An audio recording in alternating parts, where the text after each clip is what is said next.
आगामी सेप्टेम्बर 9 र 10 मा हुने G20 सम्मेलनमा भाग लिन दिल्ली नजानी चिनिया राष्ट्रपति शीको घोषणा। आखिर चीनका राष्ट्रपति शी जिनपिङले किन लिए त यस्तो निर्णय? यसबारेको जानकारी। भारतले सिङ्गापुर, भुटान र मौरिससका लागि चामल प्रतिबन्ध हटाएको गरायो जानकारी, तर नेपालको लागि भने प्रतिबन्ध नहटाउने गरियो घोषणा। ब्रिक्स र G20 सम्मेलनमा भाग नलिएका रुसी राष्ट्रपति पुटिन छिट्टै चीन भ्रमणमा जाँदै चीनसँग यति ठूलो सम्झौता हुन लागेको खुलासा। एमसीसी नेपालको हितमा नरहेको विप्लवको दाबी। एमसीसीका विरुद्ध कडा आन्दोलन चर्काउने गरे घोषणा। एमसीसीले देश ध्वस्त पार्ने दिए चेतावनी। मृत्युपछि आत्माहरू स्वर्ग जाने गरेको अमेरिकी डाक्टरले पारे तथ्य फेला। 5000 मृत मान्छेहरूको परीक्षणबाट यो रहस्य वैज्ञानिक रूपमा फेला परेको दाबी। दक्षिण कोरियामाथि आणविक हमलाको नक्कल गर्दै उत्तर कोरियाले थाल्यो युद्धको तयारी। 2 वटा ब्लास्टिक मिसाइल दक्षिण कोरियाली समुद्रमा हान्यो। सवारी साधन चले पनि लामो समयदेखि मानिसहरूको आवागमन बन्द रहेको तातोपानी नाका आजबाट सञ्चालनमा आउँदै नेपाली जनताले चिनिया बजारमा सामान किन्न जान पाउने। अमेरिकी संसदका प्रतिनिधिहरू र राष्ट्रपति रामचन्द्र पौडेल बीच गम्भीर विषयमा भयो छलफल। आखिर किन आयो त अमेरिकी सांसदको टोली नेपाल?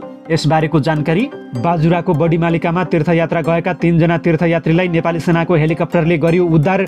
लेक लागेर उनीहरू बाटैमा बेहोस भएको जानकारी प्राप्त। नेपालका चर्चित रेस्लरहरू रेस्लिङ कार्यक्रममा भाग लिन जापान प्रस्थान। जापानी रेस्लरसँग प्रतिस्पर्धा हुने जानकारी। चीनले जारी गरेको नयाँ नक्सामा कालापानी क्षेत्र भारतको देखाएको भन्दै काङ्ग्रेस निकट विद्यार्थी संगठनले चिनिया दूतावास अगाडि प्रदर्शन गर्यो।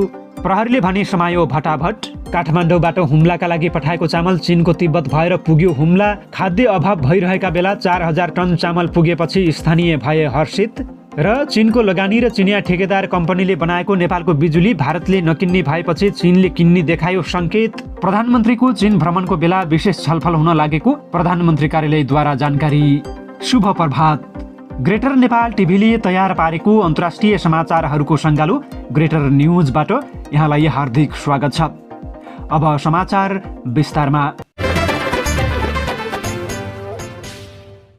आगामी सेप्टेम्बर 9 र 10 मा भारतमा हुने G20 राष्ट्रहरूको सम्मेलनमा चिनिया राष्ट्रपति शी जिनपिङ नआउने भएका छन्। यसअघि 2 दिन पहिले मात्र रुसी राष्ट्रपति भ्लादिमिर पुटिनले भारतीय प्रधानमन्त्री नरेन्द्र मोदीलाई फोन गरी G20 सम्मेलनमा आफू आउन नपाउने बताइसकेका छन्। राष्ट्रपति पुटिनका सट्टा रुसी विदेश मन्त्री सर्गेई ल्याभ्रोभले G20 सम्मेलनमा रुसको प्रतिनिधित्व गर्नेछन्। उता चिनिया राष्ट्रपति शी जिनपिङ पनि 20औं सम्मेलनमा सहभागी हुन अनिच्छुक देखिएका छन्। नयाँ दिल्लीमा हुने G20 शिखर सम्मेलनमा राष्ट्रपति शीको सट्टा चिनिया प्रधानमन्त्री ली क्वाङ सहभागी हुन सक्ने चिनिया विदेश मन्त्रालयका विश्वस्त स्रोतहरूले न्युज एजेन्सीहरूलाई बताएका छन्। अमेरिकी राष्ट्रपति जो बाइडेन भने G20 शिखर सम्मेलनका लागि नयाँ दिल्ली आउने बताइएको छ। भारतले लगाएको चामल निर्यातको प्रतिबन्ध 3 देशका लागि फुकुवा गरेको छ। भारतको विदेश व्यापार महानिर्देशनालयले ती देशको लागि प्रतिबन्ध फुकुवा गरिएको बताएको छ।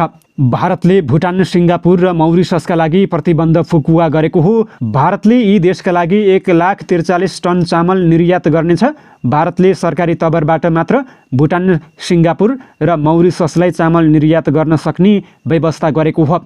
भारतले गत 20 जुलाईमा चामल निर्यात रोकेको थियो। नेपालले पनि भारतलाई चामल निर्यातको व्यवस्था गरिदिन आग्रह गरेर पत्र पठाएको थियो, तर भारतले नेपालको प्रतिबन्ध फुकुवा गरेन। भारतले निर्यातमा प्रतिबन्ध लगाएसँगै नेपालमा चामलको भाउ ह्वात्तै बढेको छ। रुसका राष्ट्रपति भ्लादिमिर पुटिन आगामी अक्टोबरमा चीनको भ्रमणमा जाने तय भएको छ। अन्तर्राष्ट्रिय फौजदारी अदालत आइसिसीले पक्राउ पूर्जी जारी गरेपछि उनी हालसम्म कुनै देश भ्रमणका लागि गएका छैनन्। उनी हालै दक्षिण अफ्रिकाको जोहान्सबर्गमा सम्पन्न ब्रिक्स सम्मेलनमा उपस्थित भएनन् भने भारतमा आगामी महिना आयोजना हुने G20 सम्मेलनमा पनि पुटिन सहभागी नहुने रुसको सरकारले बताइसकेको छ। तर पुटिन अक्टोबरमा आयोजना हुने belt and road initiative BRI को कार्यक्रममा भाग लिन चीन भने जाने भएका छन्। ब्लुमबर्गको रिपोर्ट अनुसार चिनिया राष्ट्रपति शी जिनपिङले पुटिनलाई BRI फोरमका लागि निम्तो दिएका छन्। रुसी सरकारका प्रवक्ता दिमित्री पेस्कोभका अनुसार पुटिनको चीन भ्रमणको तयारी भइरहेको छ। उनी भन्छन् चीन र रुस बीच धेरै विषयमा द्विपक्षीय छलफलबारे योजना बनिरहेको छ। यसबारे समय तोकिएपछि जानकारी दिनेछौँ। पुटिन आफै BRI फोरममा उपस्थित हुनेछन्। यसअघि ब्रिक्समा पुटिनको स्थानमा रुसी विदेश मन्त्री सर्गेई लाभ्रोभ दक्षिण अफ्रिका गएका थिए। भारतको G20 सम्मेलनमा पनि पुटिनको स्थानमा विदेश मन्त्री लाभ्रोभलाई नै पठाइने तय भएको छ। वास्तवमा गत मार्च 17मा आइसिसीले पुटिन विरुद्ध पक्राउ पूर्जी जारी गरेपछि गिरफ्तार हुने त्रासकै कारण पुटिन दक्षिण अफ्रिका गएका थिएनन्, किनभने दक्षिण अफ्रिका आइसिसीमा आबद्ध राष्ट्र हो। पक्राउ पूर्जी जारी गरिएका व्यक्तिलाई गिरफ्तार गर्नु आइसिसी राष्ट्रको कर्तव्य मानिन्छ। तर भारत आइसिसीको सदस्य राष्ट्र होइन, यहाँ आइसिसीको आदेशको पालना हुँदैन। रुसले पुटिन व्यस्त भएकाले G20 सम्मेलनमा आउन नसक्ने बताएको छ। G20 समूहमा अमेरिका, जर्मनी, फ्रान्स, बेलायत जस्ता नेटो राष्ट्र पनि आबद्ध रहेका छन्। यी राष्ट्रहरूले G20 सम्मेलनमा रुस र युक्रेन युद्धबारे पनि चर्चा गर्ने अनुमान गरिएको छ। सुरुवातदेखि यी राष्ट्रहरूले रुस विरुद्धको युद्धमा युक्रेनलाई हतियार दिएर सहयोग गरिरहेको अवस्था रहेको छ। यदि पुटिन दिल्लीमा आयोजना हुने G20 सम्मेलनमा भाग लिए भने उनले अमेरिकी राष्ट्रपति जो बाइडेन लगायत पश्चिमा राष्ट्रका शीर्ष नेताहरूसँग भेट गर्ने पक्का हुन्छ। त्यसैले पनि पुटिनले भारत नआउने निर्णय गरेको बुझिएको छ। नेकपाका महासचिव नेत्र विक्रम चन्द विप्लवले एमसिसी नेपालको हितमा नरहेको बताएका छन्। उनले एमसिसीले देशलाई युक्रेन बनाउने बताउँदै यसलाई नेपालले स्वीकार गर्न नहुने बताएका छन्। समाजवादी मोर्चाको कर्णाली प्रदेश स्तरीय सभालाई सम्बोधन गर्दै उनले अमेरिकाले अनुदानका नाममा नेपालमाथि हस्तक्षेप गर्न थालेको आरोप लगाएका छन्। उनले भने नेपालको हित विपरीत 50 अर्बको अनुदान नेपालीलाई आवश्यक छैन, यसले देशलाई नै ध्वस्त बनाउँछ। एमसिसी विरुद्ध आफूहरू सडकमा आइसकेको बताउँदै उनले यसलाई कुनै पनि हालतमा कार्यान्वयन हुन नदिने बताएका छन्। धर्मका नाममा गाउँ गाउँ पुगेर कम्युनिस्टहरूलाई सिद्ध्याउने खेल भइरहेको उनको आरोप रहेको छ। उनले सरकार सदन र सडकबाट लड्ने बेला आएको बताएका छन्। उनले भने दाहाल नेतृत्वको सरकारले सुशासनका क्षेत्रमा महत्त्वपूर्ण कामहरू गरिरहेको छ, यसलाई आफ्नो पार्टीले पूर्ण समर्थन गरिरहेको छ। टाउकोदेखि पुच्छारसम्म, सिंहदरबारदेखि ओडासम्म भ्रष्टाचार रहेको छ, यसका विरुद्ध सरकारले महत्त्वपूर्ण भूमिका खेलेको छ, हामी त्यसलाई समर्थन गर्छौँ। उनले पछिल्लो समय कम्युनिस्ट कार्यकर्ताहरू नै बढी भ्रष्टाचारमा लिप्त भएको बताएका छन्। एमसिसीले जस्तो खालका प्रावधानहरू लाद्न खोजेको छ, कमरेड प्रचण्ड उनीसँग लड्नुहुन्छ, हामीलाई त्यो विश्वास हुन्छ, ठिक छ। तर अर्को खराब मान्छे आउने बित्तिकै नेपाल युक्रेन बन्छ। भ्रष्टाचारीहरू भनेका साम्राज्यवादी एक प्रकारका गोटीहरू, तिनको विरुद्धमा लड्नै पर्छ। उनले मानव तस्करी पनि बढिरहेको बताउँदै त्यस्ता तस्करहरूलाई ढाड भाँच्नु आवश्यक रहेको बताएका छन्। त्यस्तै प्रकारले मानव तस्करलाई पुगेको छैन, यिनको ढाड भाँचिने गरी हान्न जरुरी छ। वारदेखि छ भ्रष्टाचार, मैले आफैले देखेको छु। नक्कली बाख्राको खोर देखाएर अनुदान खाने कम्युनिस्टहरू नै छन्। मृत्यु नजिकको अनुभूति विषयमा 5000 भन्दा बढी रिसर्च गरेका अमेरिकी डाक्टरले स्वर्ग रहेको दाबी गरेका छन्। डेली स्टारमा प्रकाशित रिपोर्ट अनुसार डाक्टर जेफरी लङले सन् 1998मा नियर डेथ रिसर्च फाउन्डेसन स्थापना गरेका थिए। फाउन्डेसनबाट उनले रिसर्च गरिरहेका छन्। उनले भने कोही व्यक्ति जब कोमामा क्लिनिकली मरिसकेको हुन्छ, उसको धड्कन चलिरहेको हुँदैन। त्यति बेला उसलाई यस्तो अनुभव हुन्छ कि ऊ देख्न सक्छ, सुन्न सक्छ, भावनाहरू महसुस गर्न सक्दछ र अन्य प्राणीसँग कुराकानी गर्न सक्दछ। उनले रिसर्चमा प्राप्त तथ्यको वैज्ञानिक विश्लेषण पनि गर्दै आएका छन्। शरीरबाट छाडेपछि आत्माले माथिबाट शरीरलाई देख्न सक्ने र वरिपरि भइरहेको कुरा महसुस गर्न सक्ने उनको दाबी रहेको छ। मृत्युपछि व्यक्तिले फरक फरक अनुभूति गर्ने उनले बताएका छन्। कोही अर्कै लोकमा जान्छन्, कोही उज्यालो सुरुङमा जान्छन्, कोही मरेका आफन्तलाई भेट्छन्, कसैले आफ्नो पुरानो जिन्दगी देख्छन्। उनले यी तथ्यलाई वैज्ञानिक रूपमा पुष्टि गर्ने कोसिस गरिरहेका छन्। उत्तर कोरियाले दक्षिण कोरियामाथि आणविक हमलाको नक्कल गरेको छ। दक्षिण कोरियामाथि कसरी आक्रमण गर्ने भनेर उत्तर कोरियाली सेनाले सैन्य अभ्यास गरेको हो। बीबीसीका अनुसार प्याङयोङले दक्षिण कोरियाको सैन्य अड्डामा आणविक हमलाको नक्कल गर्न छोटो दूरीको ब्यालिस्टिक क्षेपणास्त्र परीक्षण गरेको छ। उत्तर कोरियाली समाचार संस्था केसिएनएका अनुसार अमेरिकाले रणनीतिक बम वर्षक विमानसँगै परमाणु क्षमताको पनडुब्बी दक्षिण कोरियामा तैनाथ गरेपछि त्यस विरुद्ध चेतावनी दिन उत्तर कोरियाले सैन्य अभ्यास गरेको हो। उक्त सैन्य अभ्यासमा दक्षिण कोरियामा परमाणु क्षमता सम्पन्न मिसाइल कसरी आक्रमण गर्ने भनेर प्रशिक्षण पनि दिएको छ। उत्तर कोरियाको सेनाले दक्षिण कोरियाका प्रमुख सैन्य अड्डा र हतियार भण्डारहरू ध्वस्त पार्न सैन्य प्रशिक्षण गरेको र आक्रमणको नक्कलले युद्धका बेला त्यहाँ आक्रमण गर्न सहज हुने विश्वास लिएका छन्। दक्षिण कोरियाले मध्यरातमा पूर्वी तटबाट उत्तर कोरियाले मिसाइल प्रहार गरेको पुष्टि गरेको छ।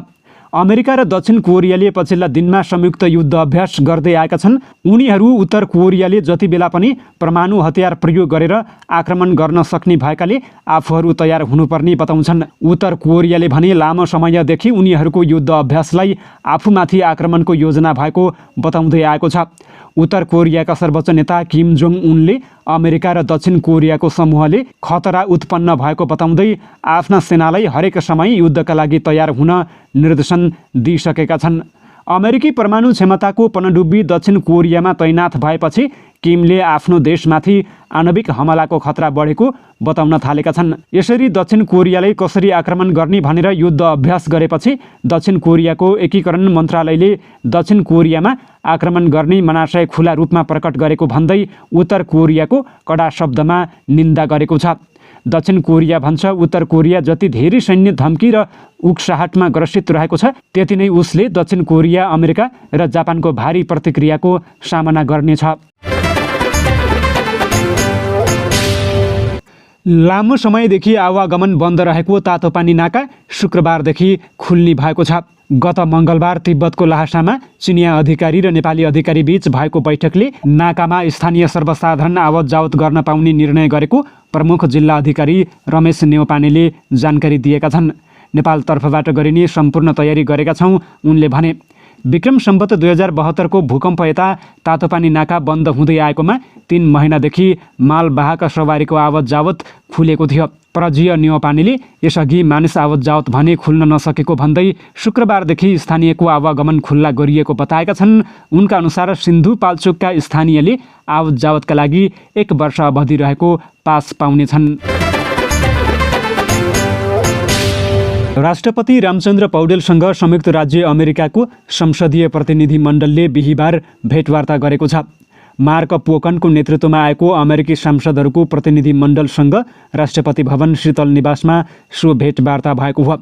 भेटमा राष्ट्रपति पौडेलले समाजमा मानवीय मूल्य कायम गर्नका लागि सबैभन्दा पहिले लोकतन्त्र स्थापित हुन जरुरी रहेको बताउँदै पछिल्लो समय लोकतन्त्रको स्थापनासँगै नेपालमा नयाँ संविधानले समावेशी प्रावधान सहितका मानवीय मूल्यहरूलाई स्थापित गरेको धारणा व्यक्त गरेको राष्ट्रपतिका प्रेस सल्लाहकार किरण पोखरेलले जानकारी दिएका छन्। राष्ट्रपति पौडेलले लोकतन्त्रका लागि लामो समय सङ्घर्ष गरेका कारण विभिन्न सीमान्तकृत समुदायका समस्याहरू महसुस गर्न सकेका कारण नै नयाँ संविधानमा मानवीय मूल्यका ती व्यवस्थाहरू समेट्न सकिएको सन्दर्भ उल्लेख गरेका छन्। नेपालको संविधान निकै राम्रो रहेको र आफूहरू त्यसबाट प्रभावित भएको तथा महिला सम्बन्धी हक अधिकारको व्यवस्था नेपालमा भएको बताउँदै नेपालमा मानवीय मूल्य स्थापित गर्न के गर्न सकिन्छ भनेर छलफल गर्नु आफूहरूको भ्रमणको उद्देश्य रहेको अमेरिकी प्रतिनिधि मण्डलको भनाइरहेको थियो। उनीहरूले मानव अधिकार, श्रम, आप्रवासी, बालबालिका, बाल विवाह, रोजगारी, व्यापार तथा जनताको न्यायमा पहुँच जस्ता विषयमा छलफल गर्नु भ्रमणको मुख्य उद्देश्य रहेको राष्ट्रपति पौडेललाई जानकारी गराएका थिए। प्रतिनिधि मण्डलमा सांसदहरू मार्क पोकन, भेरोनिका एस्कोबार र सुसन वाइल्ड, त्यसैगरी नेपाल स्थित अमेरिकी राजदूत डिन थम्पसन लगायतको सहभागिता रहेको थियो। बाजुराको बडी मालिका दर्शन गर्न गएका 3 तीर्थयात्रीलाई नेपाली सेनाको हेलिकप्टर मार्फत उद्धार गरिएको छ। धार्मिक तथा पर्यटकीय क्षेत्रका रूपमा रहेको बडी मालिका दर्शन गर्न गएका तीर्थयात्रीलाई लेक लागेर अक्सिजन अभाव भएपछि सेनाको हेलिकप्टर मार्फत उद्धार गरिएको दुर्गा भन्ज्याङ गुल्म बाजुराले जनाएको छ। लेक लागेर अक्सिजन अभावका कारण सिकिस्त बिरामी भएको अवस्थामा फेला परेका कैलालीका एक दम्पति र बडी मालिकाको दर्शन गरेर फर्किएकी जुम्लाकी एक महिलाको घाइते अवस्थामा हिजो उद्धार गरिएको दुर्गा भन्ज्याङ गुल्मका सेनानी धर्मेन्द्र बहादुर सिंहले जानकारी दिए। उनीहरूको सेनाको मेडिकल क्याम्पमा प्राथमिक उपचारपछि थप उपचारको लागि हेलिकप्टर मार्फत उद्धार गरी जिल्ला अस्पताल बाजुरामा ल्याइएको सेनानी सिंहले बताएका छन्। मैत्रीपूर्ण रेस्लिङ प्रतियोगितामा सहभागी हुन 3 सदस्यीय नेपाली टोली मङ्गलबार जापानको ओसाका प्रस्थान गरेको छ। सेप्टेम्बर 3 तारिखमा हुने रेस्लिङमा भरत बिसुवाल अर्थात् हिमालयन टाइगर, भगवती खड्गा युनिका र अस्मिता सुनार जुरेलीले प्रतिस्पर्धा गर्ने जनाएका छन्। एनआरएनए कोन्साई कमिटी ओसाकाको सहयोगमा हुन लागेको प्रतियोगितामा नेपाली खेलाडीले जापानी रेस्लर विरुद्ध प्रतिस्पर्धा गर्ने भएका छन्। उत्तरी छिमेकी चीनले जारी गरेको नयाँ नक्सामा नेपालको चुच्चे नक्सालाई मान्यता नदिएपछि नेपाली काङ्ग्रेसको भातृ सङ्गठन नेपाल विद्यार्थी सङ्घ निवेसङ्घले चिनिया दूतावास अगाडि प्रदर्शन गरेको छ। नेविसङ्घले नयाँ नक्सा सच्याउन माग गर्दै बिहिबार चिनिया दूतावास अगाडि प्रदर्शन गरेको हो। दिउँसो दूतावास अगाडि पुगेका नेविसङ्घका नेता कार्यकर्ताले नाराबाजी गर्दै प्रदर्शन गरेका छन्। प्रदर्शनकारीलाई प्रहरीले करिब 1 घण्टा नियन्त्रणमा लिएर छाडेको छ। चीनले हालै प्रकाशित गरेको नक्सामा नेपालको चुच्चे नक्सा नसमेटिएपछि विवाद देखिएको छ। काठमाडौँबाट केरुङ हुँदै हुम्लाका लागि आएको चामल हिल्सा आइपुगेको छ। चामल लोड भएका गाडीले केरुङबाट तिब्बती मार्ग हुँदै चीनको ताक्लाकोटबाट हिल्सा आइपुग्न 3 दिन लगाएका थिए। हुम्लाका लागि चामल बोकेका 40वटा गाडी हिल्सा आइपुगेको खाद्य व्यवस्था तथा व्यापार कम्पनी लिमिटेडले जनाएको छ। 3 दिन अगाडि चामल लोड भएका गाडी काठमाडौँबाट छुटेका थिए। चामलको समस्या भएको बेला लिमिटेडले 4000 क्विन्टल पैदल मार्गबाट पठाएको हो। जिल्लामा चामल समस्या देखिएका बेला केरुङ नाका हुँदै तिब्बती मार्गबाट हिल्सादेखि सिमकोटसम्म 4000 क्विन्टल चामल हिल्सा आइपुग्ने लिमिटेड शाखाका प्रमुख कृष्ण अधिकारीले बताउनुभयो। चामल अब सिमकोट ढुवानी गर्ने तयारी भइरहेको उहाँले बताउनुभयो। ती चामल मध्ये 1000 क्विन्टल नाम्खा गाउँपालिकाको केन्द्र यालबाङ बिक्री केन्द्रका लागि र 3000 क्विन्टल सिमकोट शाखाका लागि ढुवानी हुनेछ। ती चामल अघिल्लो आर्थिक वर्षको हो। चामल सिमकोट पुगे लगत्तै सर्वसाधारणलाई बिक्री गरिनेछ। तिब्बती मार्ग हुँदै आउने चामलको ढुवानी दर हवाई मार्गको भन्दा सस्तो पर्नेछ। काठमाडौँ, केरुङ, तिब्बत र हिल्सा हुँदै सिमकोट पुगेको चामल प्रति क्विन्टल 7500 रुपैयाँ, नाम्खा गाउँपालिकाको यालबाङसम्म ढुवानी हुने प्रति क्विन्टल चामल 4800 रुपैयाँ ढुवानी लाग्नेछ। जबकि नेपालगञ्जबाट हवाई मार्गबाट ढुवानी हुने चामलको भाडा प्रति क्विन्टल 16000 लाग्ने गर्दछ भने सुर्खेतबाट प्रति क्विन्टल 15000 रुपैयाँ लिमिटेडले तिर्दै आएको छ। प्रधानमन्त्री पुष्पकमल दाहाल प्रचण्डको 5 असोजदेखि हुने चीन भ्रमणमा बिजुलीका एजेन्डाहरूले प्राथमिकता पाउने भएका छन्। प्रधानमन्त्री तथा मन्त्री परिषदको कार्यालय स्रोतका अनुसार चीनसँग विद्युत व्यापार थालनी गर्ने, प्रारम्भिक साझेदारी गर्ने र विद्युत व्यापारको पूर्वाधार निर्माणलाई गति दिने विषयमा प्रधानमन्त्रीको भ्रमण केन्द्रित हुनेछ। भारतले चिनिया लगानीका र चिनिया ठेकेदारले काम गरेका आयोजनाको बिजुली नकिनेकाले चीनतर्फ पनि बिजुली व्यापारको बाटो खोल्न प्रधानमन्त्रीको भ्रमणका बेला तयारी गरिएको हो। जलविद्युतमा चिनिया लगानी र प्रविधि नेपालका लागि अत्यावश्यक हो। यस्तो अवस्थामा भारतको अन्तर्देशीय विद्युत व्यापारको नीति चीनको लगानी र प्रविधिलाई रोक्नेतर्फ बढी केन्द्रित भएपछि रणनीतिक रूपमा पनि चीनसँग विद्युत व्यापार थालिनुपर्ने अवस्था देखिएको छ, प्रधानमन्त्री कार्यालय स्रोतले बताएको छ। उनले अगाडि भने चीनबाट प्रधानमन्त्रीले उत्तरी छिमेकी पनि नेपाली बिजुली किन्न इच्छुक छ भन्ने सन्देश दिनुहुन्छ। गत 17 जेठदेखि 4 दिनसम्म भएको प्रधानमन्त्री प्रचण्डको भारत भ्रमणका क्रममा नेपाल र भारतबीच 10 वर्षमा 10,000 मेगावाट बिजुली किन्ने गरी विद्युत व्यापारको दीर्घकालीन सम्झौता भएको थियो। तर नेपालले यस वर्ष प्रस्ताव गरेका करिब 1000 मेगावाट बराबरका आयोजनालाई समेत भारतले निर्यात अनुमति दिएको छैन। 452 मेगावाट बराबरका आयोजनाबाट उत्पादित बिजुलीलाई मात्र निर्यात अनुमति दिएकाले विद्युत प्राधिकरणले यो वर्षायाममा खपत हुन नसकेको 100 मेगावाट बिजुली खेर फालिरहेको छ। त्यसैले अब उत्तरी छिमेकीसँग पनि विद्युत व्यापार गर्ने योजनामा सरकार पुगेको छ। त्यसका लागि प्रधानमन्त्रीको भ्रमण हुँदा पहल गर्न लागि हो। जलविद्युतमा लगानी र व्यापारमा दुवै छिमेकीको सन्तुलित अवस्था कायम गर्न यो भ्रमणले बढी जोड दिनेछ, स्रोतले बताएको छ। त्यसका लागि 400 केभीको रातमाटे रसुवागढी केरुङ प्रसारण लाइन निर्माणको एजेन्डालाई प्रधानमन्त्रीले महत्त्व दिएका छन्। चीन जोड्ने यो प्रसारण लाइनको विस्तृत सम्भाव्यता अध्ययन भइसकेको छ। नेपालले यो प्रसारण लाइन चिनिया अनुदानमा बनाइदिन अनुरोध गरेको छ। विद्युत प्राधिकरणले चीन जोड्ने प्रसारण लाइनको नेपालतर्फको भूभागमा इन्जिनियरिङ डिजाइन सहितको अध्ययन सकेर चिनिया पक्षलाई जानकारी दिइसकेको छ। प्राधिकरणका अनुसार आयोजनाको वातावरणीय प्रभाव मूल्याङ्कन AIA प्रतिवेदन पनि अन्तिम चरणमा रहेको छ।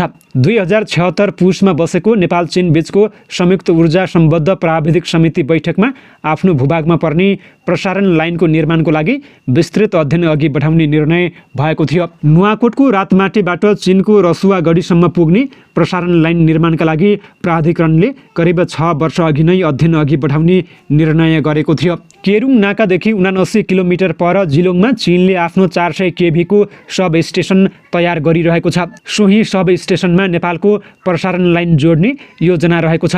यसका लागि चीनले केरुङ नाकादेखि जिलोङसम्मको ठूलो क्षमताको प्रसारण लाइन बनाउनु पर्नेछ। नेपालमा भने अमेरिकी सहयोग परियोजना एमसीसी परियोजना अन्तर्गत नुवाकोटको रातमाटेमा 400 केभीको सब स्टेसन बनिरहेको छ। सोही सब स्टेसनबाट चीनतर्फको प्रसारण लाइन जोड्ने योजना रहेको छ।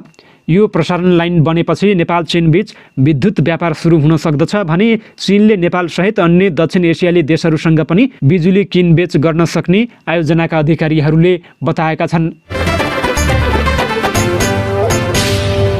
हौस् त, ग्रेटर नेपाल टिभीले तयार पारेको अन्तर्राष्ट्रिय समाचारहरूको सङ्गालो ग्रेटर न्युजको समय सकिएको छ। यतिन्जेलसम्म हेरेर साथ दिने तपाईँ सम्पूर्ण दर्शकवृन्दलाई धेरै धेरै धन्यवाद भन्दै आजको यो बसाइबाट म विवश बुढाथोकीलाई पनि अर्को समाचारसम्मको लागि आज्ञा दिनुहोस्। नमस्कार। जय देश, जय ग्रेटर नेपाल।